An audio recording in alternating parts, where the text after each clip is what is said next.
Assalamualaikum Ustaz. Waalaikumsalam warahmatullahi wabarakatuh. Nah, mau bertanya, apakah amalan diterima atau tidaknya setelah Ramadan berpengaruh pada sikap dan perilaku kita? Iya. Ya. Iya. Tadi saya katakan bahwa seseorang itu kan semakin baik. Salah satu amal soleh itu adalah akhlak dan perilaku. Maka perhatikan, jangan sampai menganggap amal soleh itu hanya ibadah saja.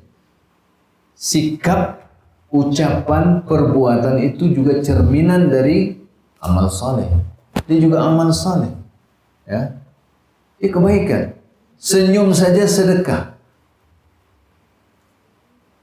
Ya, apalagi yang lainnya.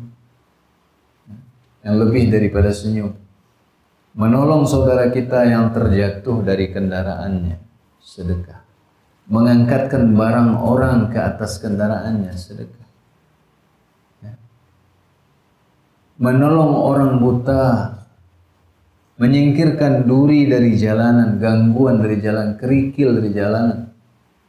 Yang bisa jadi dia kalau digilas oleh ban mobil, kerikil itu menembak dan mengena orang di pinggir jalan. Sikap. Santun kepada orang tua, sayang kepada yang lebih muda. Itu amal soleh. Karena Nabi SAW pernah disampaikan kepada beliau, ada seorang wanita yang rajin sholat malam, rajin sedekah, rajin puasa sunnah, tapi lisannya menyakiti tetangganya. Kata Nabi SAW, hiya finnar, dia di neraka. Jangan tertipu dengan amal soleh.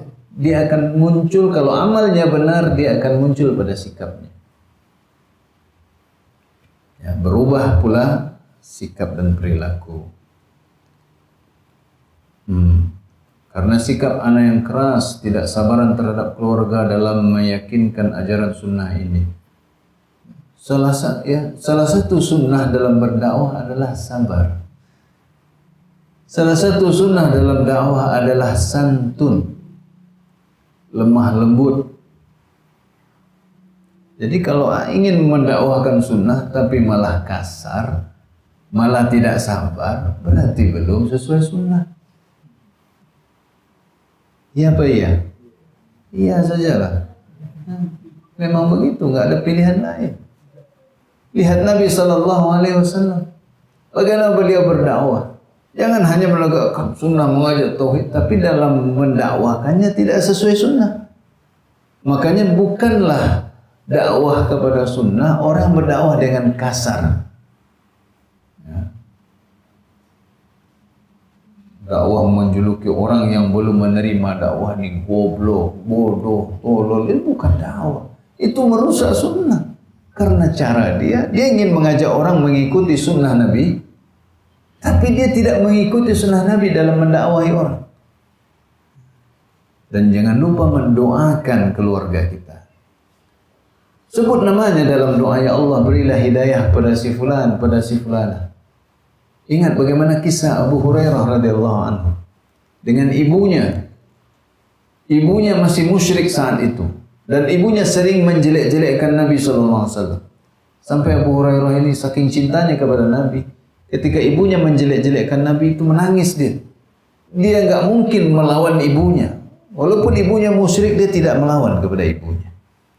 Tapi dia sedih. Orang yang paling ia cintai, Nabi SAW, itu dihina oleh ibunya yang juga dia cintai, yang tidak mungkin dia mengingkari kalau dia adalah ibunya. Maka dia datang kepada Nabi SAW dalam keadaan menangis. Lalu ditanya oleh Nabi SAW, kenapa engkau? Dia mengatakan, ya Rasulullah, ibuku mengatakan perkataan yang buruk tentang engkau. Maka doakanlah atau berdoalah kepada Allah agar Allah memberi hidayah kepada ibuku. Nah, kalau awak tak itu Pak, kurang ajar mah, ikut mah, tak mengerti sunnah dah, tak boleh. Abu Hurairah menangis sedih dan beliau minta Nabi SAW mendoakan agar Allah memberi hidayah kepada ibunya. Nah, kalau sekarang kita kan nggak mungkin minta kepada Nabi SAW karena beliau sudah meninggal. Doakan agar keluarga kita itu mendapat hidayah. Maka Nabi SAW berdoa, Allahumma hdi umma Abi Hurairah. Ya Allah, berilah hidayah kepada ibu Abu Hurairah. Maka Abu Hurairah kemudian bergembira dengan doa Nabi sallallahu alaihi wasallam. Pertanda dia yakin doa Nabi dikabulkan oleh Allah SWT. Maka doa itu, kalau berdoa, yakinlah doa itu dikabulkan.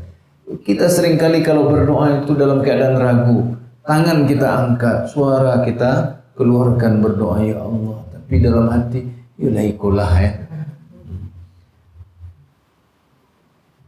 Allah yang menjamin doa Allah kabulkan, kita ragu. Dukun mengatakan begini dan begitu, lakukan ini dan itu, perbuatannya tidak masuk akal, kita yakin ini hati yang terbalik. Ya. Kecil orang kecil orang pintar kayak padahal dia bukan pencipta, dia tidak tahu apa-apa. Takut-takut uwo saja. Alu aja patut dia alu juo. Malah seringkali takut pada ancaman dukun. Kalau tidak begini nanti kualat. Allah menakuti kita dengan azab neraka, malah tidak takut. Ini hati yang bermasalah. Ya, betul. Jadi doakan. Dan pulanglah Abu Hurairah radhiyallahu anhu, ternyata ibunya menyuruhnya jangan masuk dulu. Ibunya kemudian terdengar mandi di dalam rumah. Abu Hurairah di luar rumah.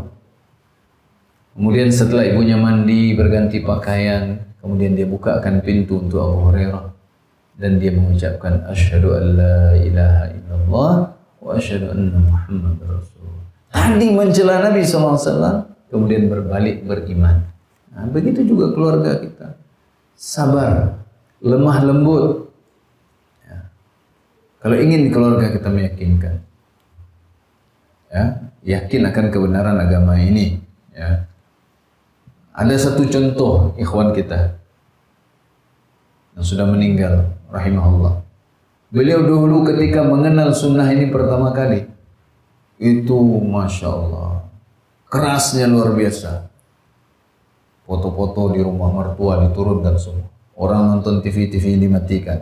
Untung nggak orangnya dimatikan. Ya. Nah. Kemudian semuanya dia tentang. Akhirnya datang konsultasi, nangis. Kenapa? Saya mengajak kepada kebenaran kok jadi begini. Saya dikatakan sesat, saya dituduh begini dan begitu. Lalu saya jelaskan bahwa dakwah itu juga adalah sunnah Nabi. Dan dia dilakukan sesuai dengan sunnah. Kelembutan. Dengan ketenangan, kesabaran, dan berbuat baik. Salah satu perbuatan baik yang banyak diabaikan adalah kalau kita sering pergi kajian, pulang-pulang tuh bawalah sesuatu. Ya, bawa oleh-oleh. Pai tangan kosong saya tarik. Ya kan? Bawa martabak ke. Kemudian berlemah lembut. Orang habis kajian tuh bertambah santun, bukan bertambah kasar. Bertambah santun bukan bertambah kasar. Baik. Setelah dia berubah, Masya Allah. Yang tadi orang tuanya, ibunya mengatakan dia sesat, kemudian justru akhirnya mendukung dia untuk mengaji. Begitu juga istrinya, begitu juga mertuanya, begitu juga saudaranya. Akhirnya justru banyak yang tertarik dan mendapatkan hidayah. Setelah dia merubah diri dari sikap kasar, tergesa-gesa, tidak sabar, menjadi lemah lembut, santun dan sabar, akhirnya berbuah.